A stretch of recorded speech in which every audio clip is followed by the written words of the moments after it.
All right, Shalom. I want to start by giving our praises, honor, and glory unto Yahweh, Bahashem, Yahweh Shai, Bahashem, Rachak Wadash. Double honors to the apostles and the elders of Great Millstone who teach and rule well, and also to their elders, the men that taught them. I pray the Lord have peace, blessings, and mercy upon the households of the hopeful elect. This is the brother Shamar Wan from the Great Millstone Houston Church. And today I want to go into a lesson concerning the Sabbath day. It's getting clarity on when we know the Sabbath is coming in. Okay, because it's not based off of the days of the week like we have today, which goes back to the Gregorian calendar.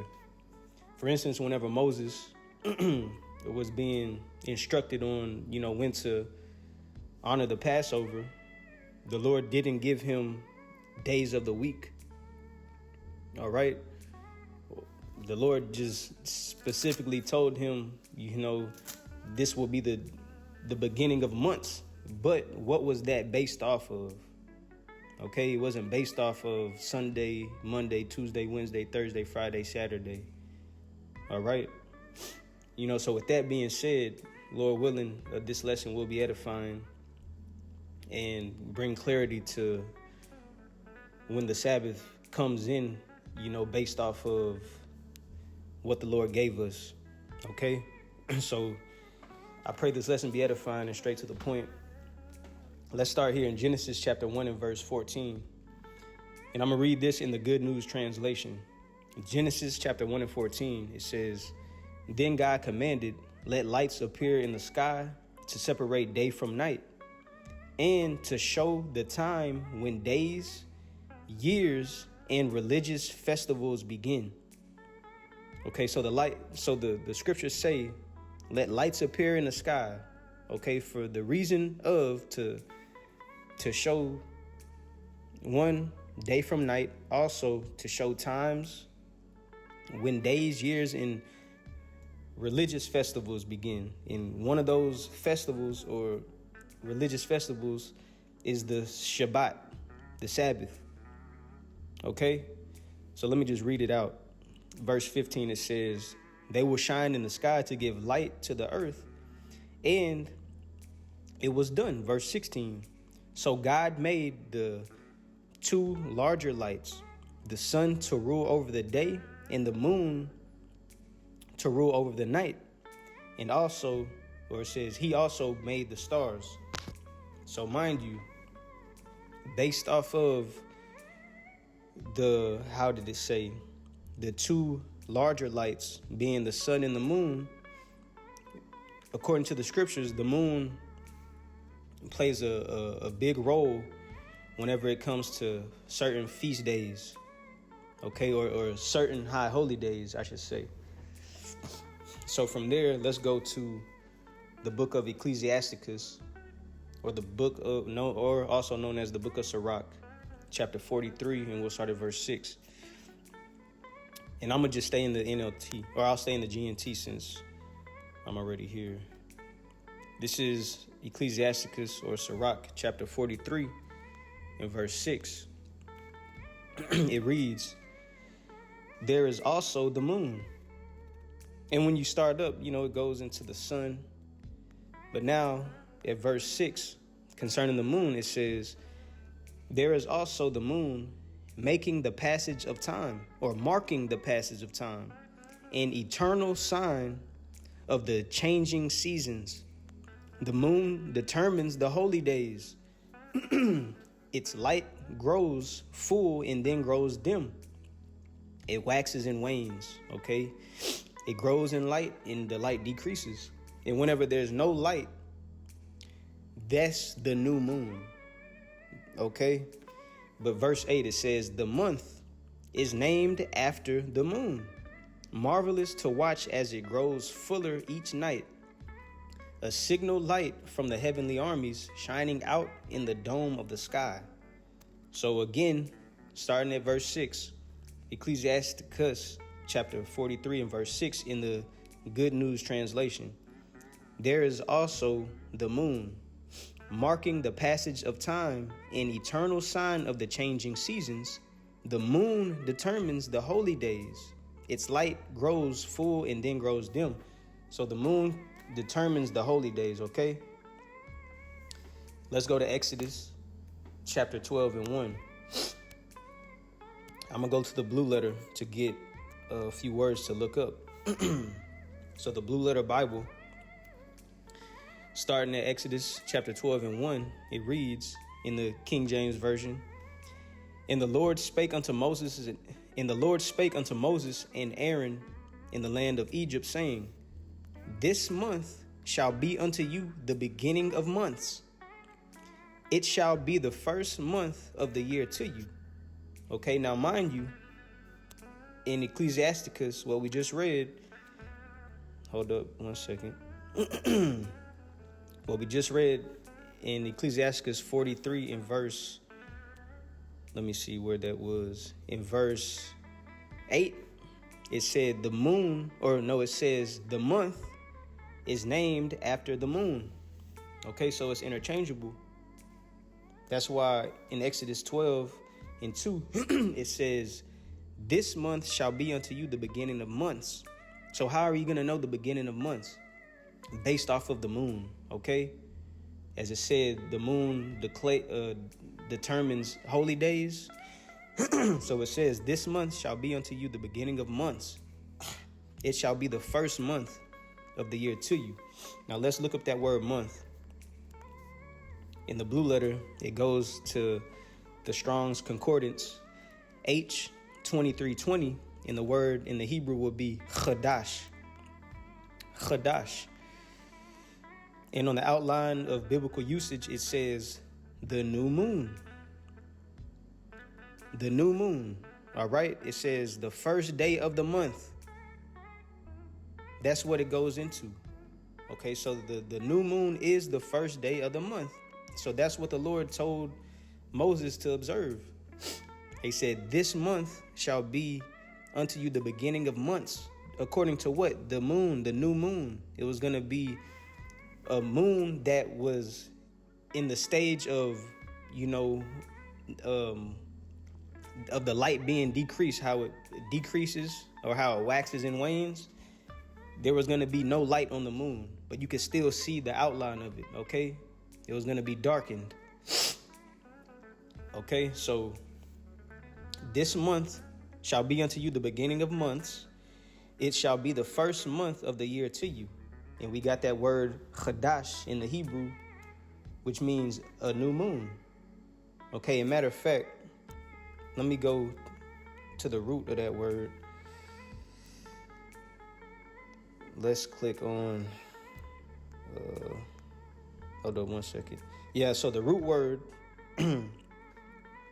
it'll be H2318. It's still the word chadash. And it says to be new, renew, repair, to renew, to make anew. Okay, and that's what happens with with the moon. It goes through phases. It waxes, it grows greater in light, and it wanes, it increases in light. And that's how it's made new again when it goes through a whole cycle. Now, real quick, let's go to the online etymology and look up that word month. Okay, so on the online etymology, the word month, I'll just read. I'll start up the top and I'll jump through, read what can bring out some edification. It says 1/12 part of a year. Okay, because there's 12 months in the year. So it says one of the 12 parts into which the calendar year is arbitrarily divided. Now let's jump down. And it goes into the word moon. Okay. So it says originally the month was the interval. And that word interval, real quick, that word interval means like a pause or a break or a time of space. Okay. In between activity. So it says the month is the interval or the time between or the space in between one new moon and the next. Okay, so that's the gap. In roughly is 29.5 days. roughly. New moon to new moon, it would be like that. That's why the new moon doesn't come, or the new moon won't be on the same day every time. It will not be on the same day, just like the Sabbaths. So if that doesn't fall on the same day, the Sabbaths won't be on the same exact day every month. Okay, because you have to go based off of the moon. The new moon, whenever there's no light, on the moon, whenever it's just refreshed or made anew, that's an indication of, oh, this is a new month, or this is the first day of the new month. Let's get the example in the book of 1 Samuel real quick. Let me go to it let me turn to it in my Bible. 1 second.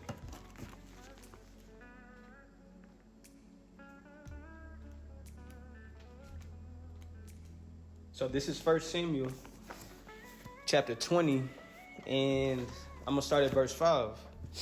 1 Samuel chapter 20 and verse 5. Then we'll jump a little bit.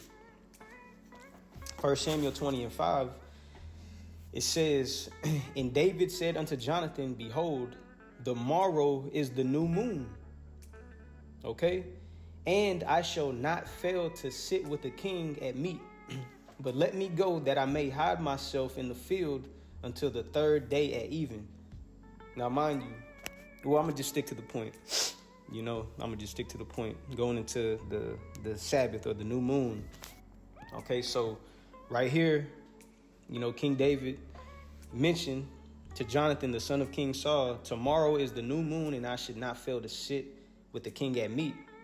But let me go that I may hide myself in the field until the third day at even. In looking up or going over previous precepts, it shows you the moon will determine certain feast days also.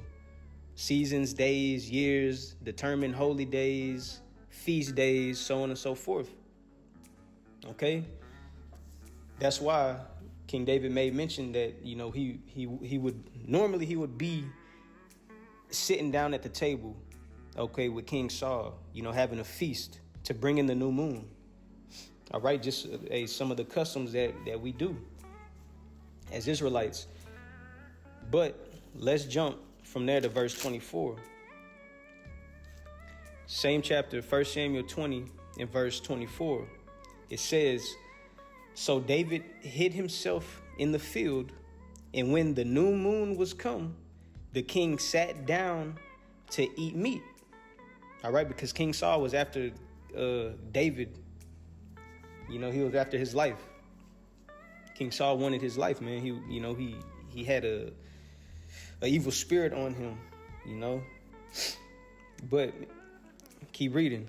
In verse 25, it says, And the king sat upon his seat, as at other times, because this was a custom that they did. It says, even upon a seat by the wall, and Jonathan arose, and Abner sat by Saul's side, and David's place was empty. David wasn't at the feast of the new moon, okay? Verse 26, it says, Nevertheless, Saul spake not anything that day, for he thought something had befallen him. He is not clean. Surely he is not clean. And that's going into, how we ought to refrain from, certain acts on the Sabbath. Okay, and having sex on the Sabbath is one of the acts that can make you unclean.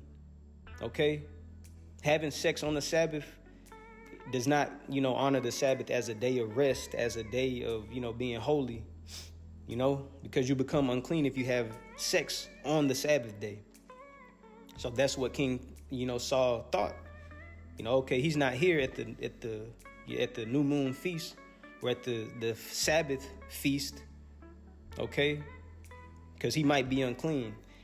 But verse 27, here's the point, to prove that the new moon is the first day of the month. Okay, so 1 Samuel 20 and verse 27, it says, And it came to pass on the morrow, which was the second day of the month. Now, mind you, in verse 5, it says, tomorrow is the new moon. In Exodus, the 12th chapter, the new moon would be, the first day of the month.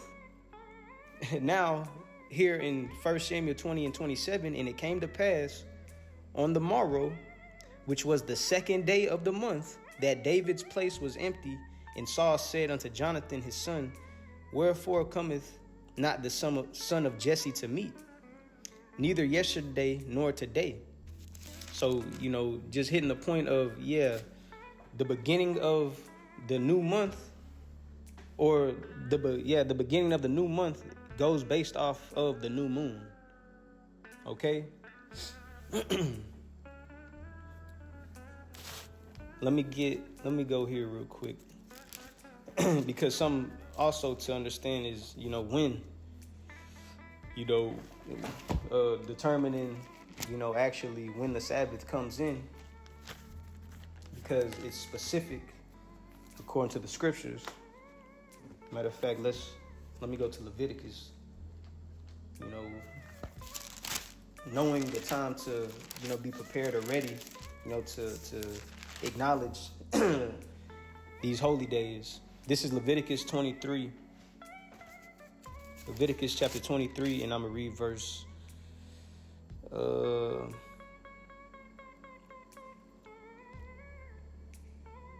I'll read 24. Leviticus 23 and 24, it says, speak unto the children of Israel, saying, in the 7th month, in the first day of the month, shall ye have a Sabbath, a memorial of blowing the trumpets in holy convocation. Also showing you, the new moon is always a Sabbath day. Okay, the first day of the month is a Sabbath.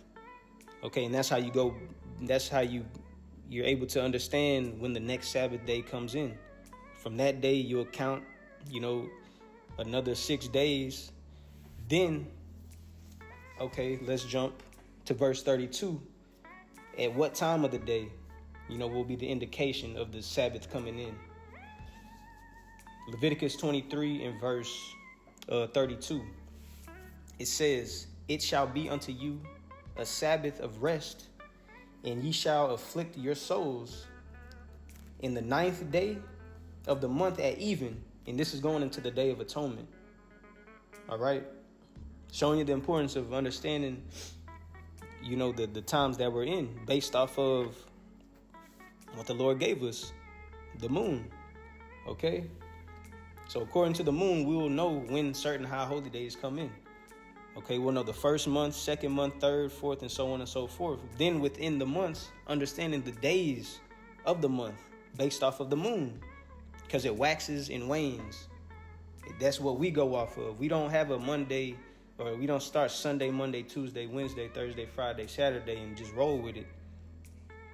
No, the scriptures in the book of Daniel, the 7th chapter tells us, that the times and the seasons and even the laws would be changed. Matter of fact, I'll read it real quick, then jump back.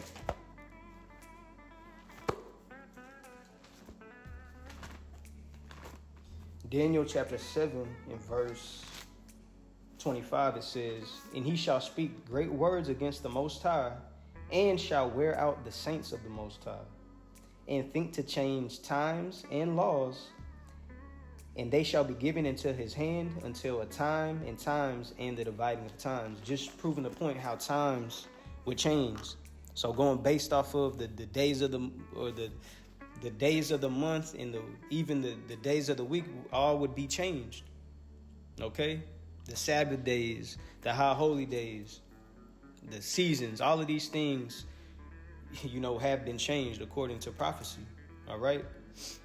So let's go back to Leviticus 23 and verse 32.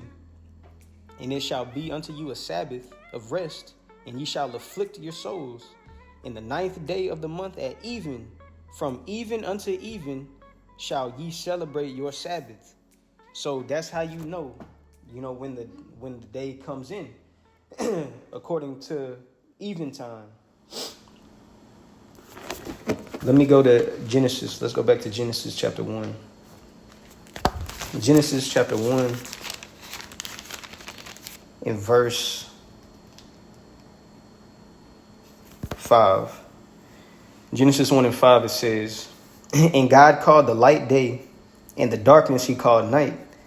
And the evening and the morning were the first day. So that's why it said from even unto even. So at evening, and that's according to whenever the sun goes down. So at sundown, that's whenever, okay, it's the end of that day and the beginning of another day, not based off of 12 a.m. Hey, that's a part of the time being changed too. But yeah, I just wanted to go into this quickly concerning the Sabbath day, when it comes in, and just getting clarity on, how according to the scriptures, we have what the Lord gave us that won't change. We have the moon, which is interchangeable with the word month, moon and month. Okay, not based off of Sunday through Saturday. Okay. So with that being said, I pray this lesson was edifying to the Lord's elect. Until the next time I say shalom.